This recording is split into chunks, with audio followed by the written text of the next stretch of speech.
Hello, and thanks so much for joining us today. I'm Carol Jenkins. The program is Black America. Today, we take you outside of our studio, highlighting our Emmy Award-winning web series, where producers Abby Ishola, Dwayne Ferguson, and Audra West sit down with Messiah Ramkissoon, spoken word poet, Ingrid Silva, the ballet dancer from the Dance Theater of Harlem, Farai Samoyi, fashion designer, and Tracy Copeland, a yoga and Nike master trainer, to tell their stories. When Ingrid Silva started taking ballet classes as a young girl growing up in Brazil, there was not a single Black dancer on the national level for her to look up to. She learned quickly that in order to succeed, she would have to become her own hero.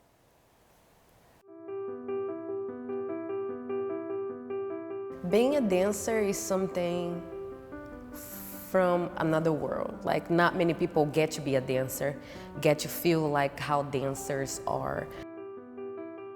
In Brazil, it's very interesting because when you go to a ballet class, you only see 2 or 3 Black dancers, or even like it's very rare.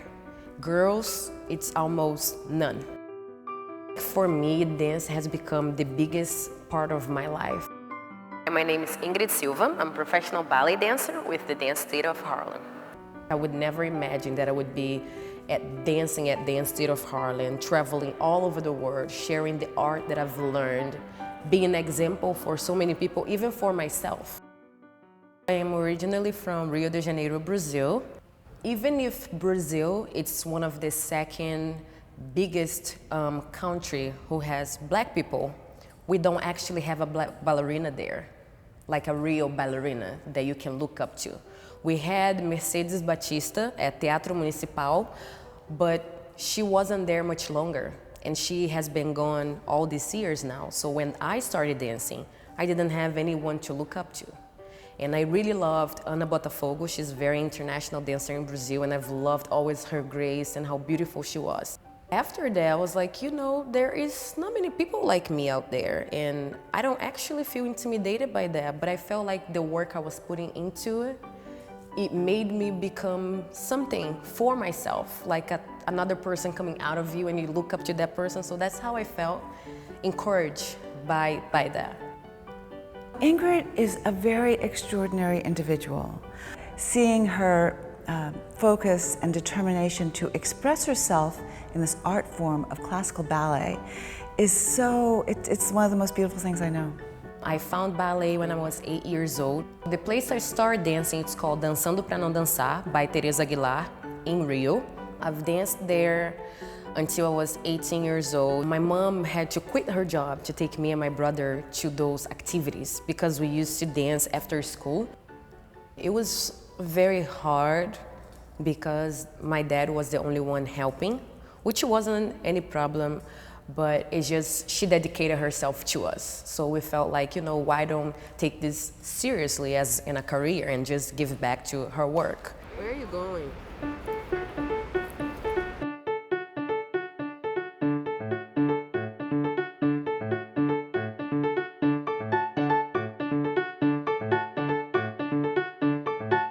This is my grandma, my brother, my dad, and my mom back home.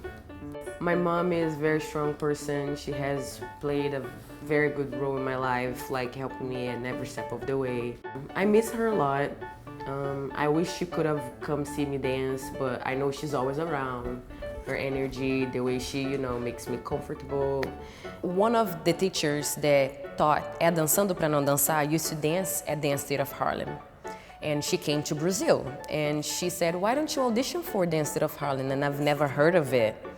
And I was so young and a little bit scared. I was like, I'm gonna audition for a company in the United States? I don't think I wanna go there. I don't even speak English. So it was like a brave move. I appreciate how Dance Theater of Harlem, ever since was founded by Arthur Mitchell, you could see many shades of Black beautiful ballerinas in this company.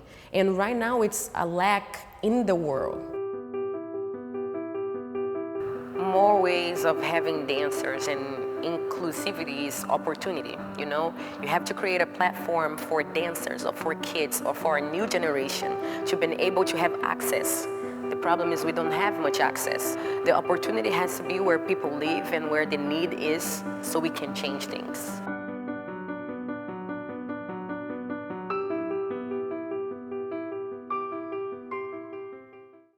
Leslie Ann Brown, an American mother of Trinidadian descent living in Europe, shares her experience of what colonialism means to people of color around the world and takes us inside her book, Decolonial Daughter, Letters from a Black Woman to Her European Son.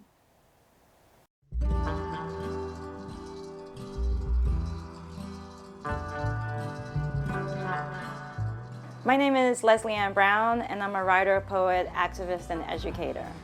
I was born in Brooklyn, New York. My family lived on Ocean Avenue.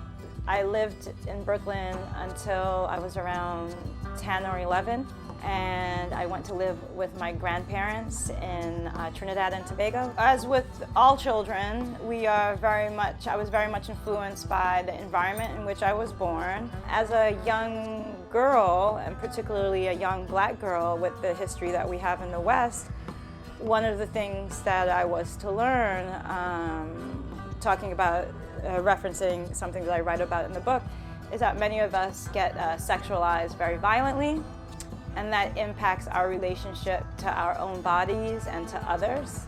Our foremothers had to learn that they couldn't speak up about it because there was no protection. And they also had to learn to teach their daughters that. Our whole culture in the West is based upon that, and that is very much inherent in white supremacist, patriarchal, capitalist society. Like, it's very dependent on people shutting up and feeling shameful for things that are actually done onto them. I often wonder what it was like back then. What was it like before them? Who were we before them? Why do I speak in the tongue that I do? What did we get for our ancestral sacrifices? Tree-lined boulevards and arches, democratic lies and fascist marches. They said that their education would liberate me, but all it really did is try to silence me. I decided to write this book because I wanted my son to have some sort of knowledge about his family history. I also noticed in my many years of being an educator in Denmark that there was a lack of knowledge about what colonialism meant to people from the part of the world where I came from. And I felt that this deficit in knowledge in terms of Danes and in a broader sense Europeans plays a very big role in the global affairs of today. And I wanted to do my part in putting together information that was easy to access for people who care to understand what history looked like for many other people outside of Europe. Son, all my life I've been curious about those in our family who came before me. Like so many other children, I was born asking questions. Who are we? Why are we here? But as the descendant of a colonized people who were forced to forget their own beginnings through violence, and of a family who came to believe all that empire had taught them, the answers I received were not designed with the intent of empowering little brown girls. The transition of moving from the US to Denmark was really interesting because I had believed that Europe was more liberal than the United States. Seeing how, these colonial imperial policies are still very much at work, but then being amongst people who don't even want to understand what the role of the color of their skin has played and continues to play in all of this was just mind-boggling. The book came out of a kind of a challenge between my son and myself. It's a combination of things. So the first one was that I wrote an article about the 13th Amendment, the book. And I wrote that in the form of a letter to my son. So I wrote this article and I asked him, I was like, well, have you read the article? And he was just like, no. He's just like, why don't you just write me a book and I'll read it? And then I had a conversation with my friend, the writer Dimitri Leger, who's written the book God Loves Haiti. And we were talking, and I was working on a few projects, and he was just like, you know, Leslie, you should write a book of letters to your son. You know, he's just like, wow, my mom wrote a book for me. You know, it's, you know, you could see he's very pleased about it.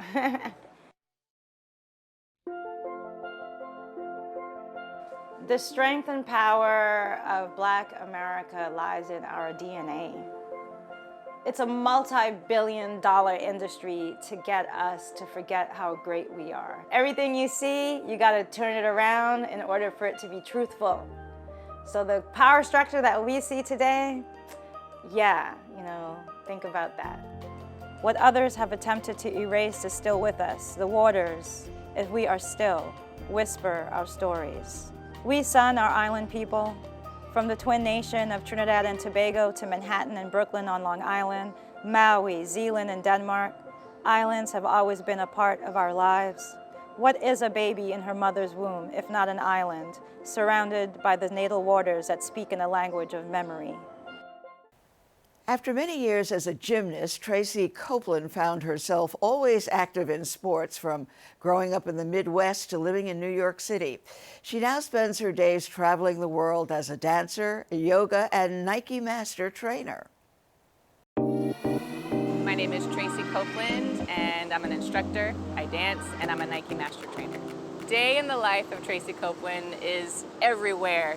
I live in New York, but sometimes I feel like I don't really live here at all. I travel a lot. I started in Chicago.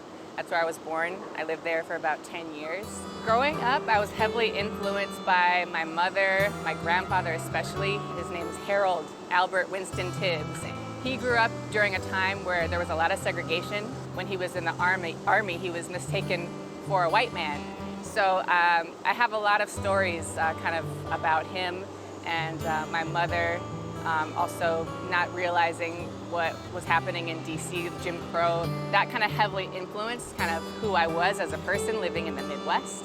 I grew up around a lot of art, a lot of African American art and culture, and I feel like I saw Black culture through art because of my mom. She's an art historian and she teaches African American art history. I would see David Driscoll paintings and meet people like Kara Walker, and I didn't even know who those people were at the time. But having that as a child and then looking at that now, I was really, really lucky to have that experience. I started doing gymnastics when I was about 5 years old. My mom saw that I had a lot of energy. She put me in gymnastics classes. She saw that I kind of had this like adventurous side of me, and I wasn't really scared of going on, you know, a balance beam or going on bars, and I just loved to tumble. So I did that for about 13 years. I found yoga because I needed to maintain my body because I was injured a lot. I work as a movement coach on set for a lot of Nike shoots. So that means helping the models with movement at times, and in some cases helping the athlete with movement at times. It's taken me to really places that I might not ever go. Living in New York City as one of the few Black female trainers, I think people see me a certain way. I think people don't always appear as they seem. And I think you should never judge by what a person looks like. And I was really lucky that I grew up with two strong Black parents and my grandfather. And there's a lot of history that I was taught. And I think sometimes when you look at somebody, you see a certain thing of what you expect maybe a Black person should look like, or maybe what a mixed person might look like. And I'm somebody who's not a mixed person, and I sometimes get mistaken for that. The great thing is that we can be so many different shades of Black. We can be light, we can be dark, we can be brown, we can have natural hair, we can have dreadlocks, green eyes, brown eyes. The spectrum is limitless, and I think we can't allow people to put us in certain boxes based on how we look. We have to continue to dream crazy every day. Next, we meet poet, hip-hop artist, and activist Messiah Ramkissoon. He shares his work as an artist and working with incarcerated youth.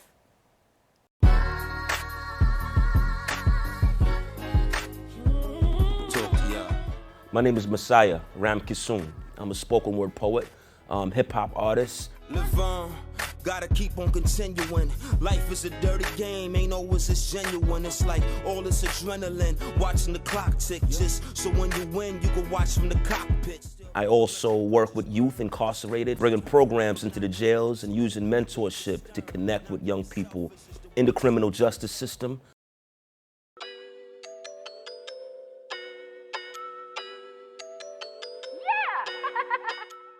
I'm from a village called Mayaro in the country, Trinidad and Tobago. My mother's from more the north side of the country, Santa Cruz city side. My father's a village man.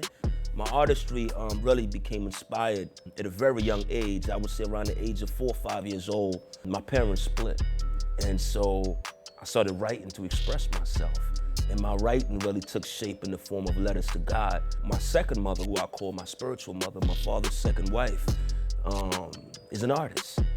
She started really supporting my creativity and my want to create. So I moved to Annapolis, Maryland at the age of 11, 11 and a half, I would say, from Trinidad. I was homeschooled prior to college. So my father, his vision was very different. As a result of that, my social outlet was the Boys and Girls Clubs. They have a competition that I eventually participated in called Youth of the Year. I won a $25,000 scholarship from Oprah Winfrey. That scholarship later on was the key for me to go to Howard University. My first week, I participated in an open mic called One Mic at Howard. I did this poem called Sharika Was a Champ. That same poem that I performed, I auditioned for Showtime at the Apollo. I got the call from Apollo saying that, you know, we would like you to come and compete in Harlem. There was a lot of visibility. Messiah! Fly like a butterfly, sting like a bee. Oh no, Sharika thought she was Miss Ali. Me getting knocked out, please, say 5B. Until she fought the heavyweight, Mr. HIV. Sharika was a champ, y'all. Peace, thank you, Apollo. Now he's 18, release date dreams. It's about time. Thought he was free till the gatekeepers gave him adult time. When will the bulbs shine? In this dark hour, in this bloodline, is star power, no BET, a smart scholar with no GED, intellects, young Malcolm X in the feds like FedEx mail, they shipped him to federal jail. Off to Michigan, family can't afford to visit him.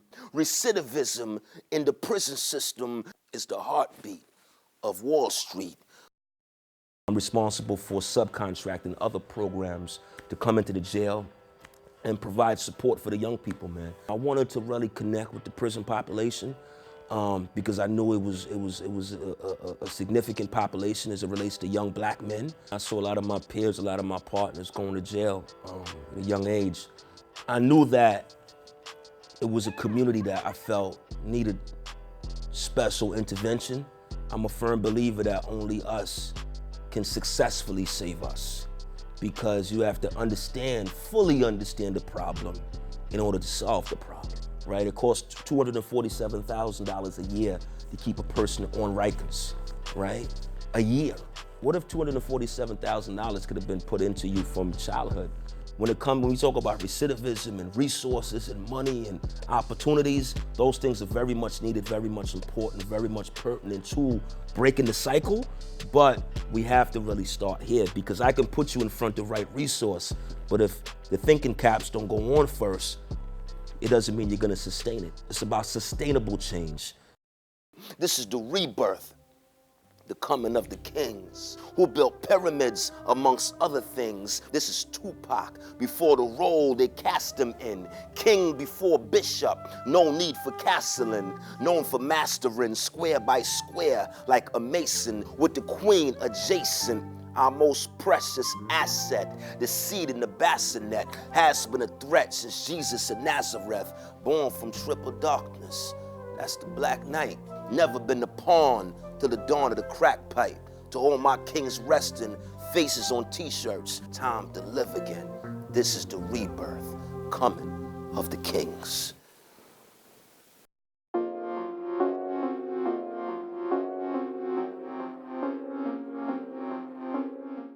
The power and strength in Black America lies in unity. Unity. The great Malcolm X said I could take this hand. He said, after I slap, you might still be looking at me. He said, but if I really want to make an impact, all I have to do is bring these digits together. That's where the power is, man. Our solidarity.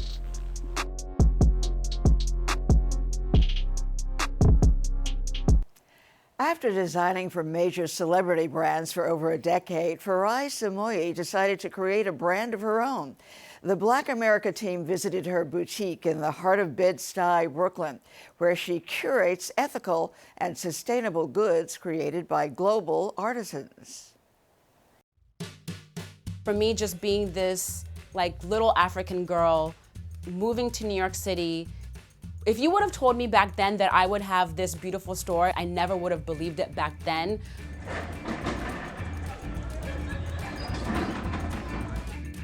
My name is Farai Samoyi, and I'm the founder and creative director of The Narrative. The Narrative is a retail concept store and design workshop that caters to global brands. And basically what we do here is we bring global brands into the US market and help them with anything from advertising, marketing, product placement, and really providing a platform for them to sell their goods here in the US market. We have these artisans and we have these brands that are finding resources that are typically found where they're from, and they're literally either weaving, cutting, sewing, pounding things, putting things together. So anything you come and buy from our store, you know it was handmade and you know that it was made with love. So I'm originally from Harare, Zimbabwe, which is the capital city in Zim. I used to travel back home a lot, and when I was home, I would always bring things back here. And I remember friends always being like, where did you get that from? Where did you buy that from? And for me, I'm like, it kind of set a light bulb off in my head. I'm like, wait a minute, if people love all the things I'm bringing back from home, maybe I need to start a business with that. So when we first started The Narrative, I was traveling back to South Africa, traveling back to Zimbabwe, and literally hand carrying the goods in my luggage to bring back here to resell.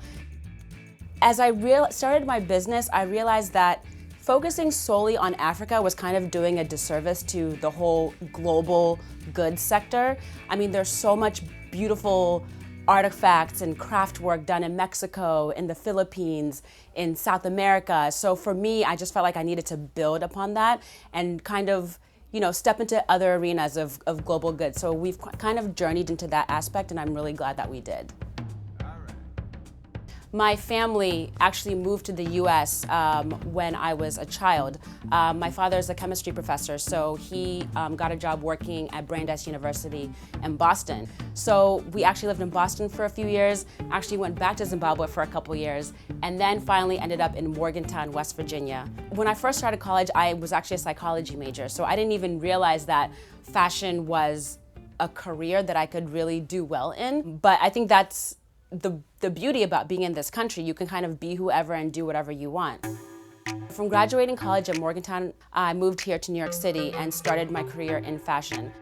Then I started working for Beyonce's line Dairy On at the time, Jay-Z's line Rocawear, Aniche, Sean John's line, and that was really around 2007, and it was at the time where urban brands were it. It was like if you weren't wearing anything urban, you were not cool.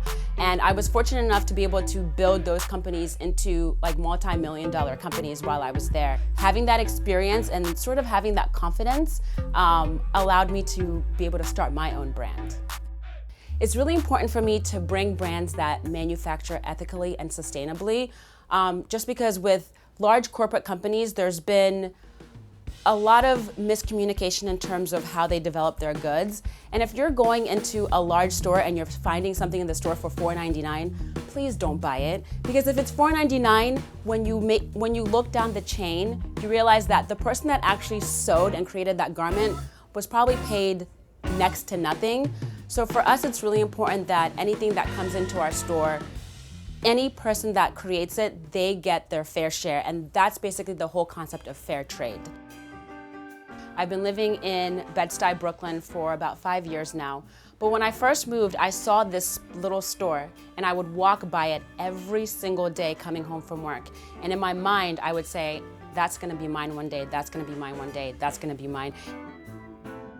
And there was a lady, she had a store in here before, and then she had actually ended up going back into her career. So for me, being in here just made me realize that dreams do come true. And thanks to you for joining us as well. I'm Carol Jenkins. The program is Black America. We'll see you the next time.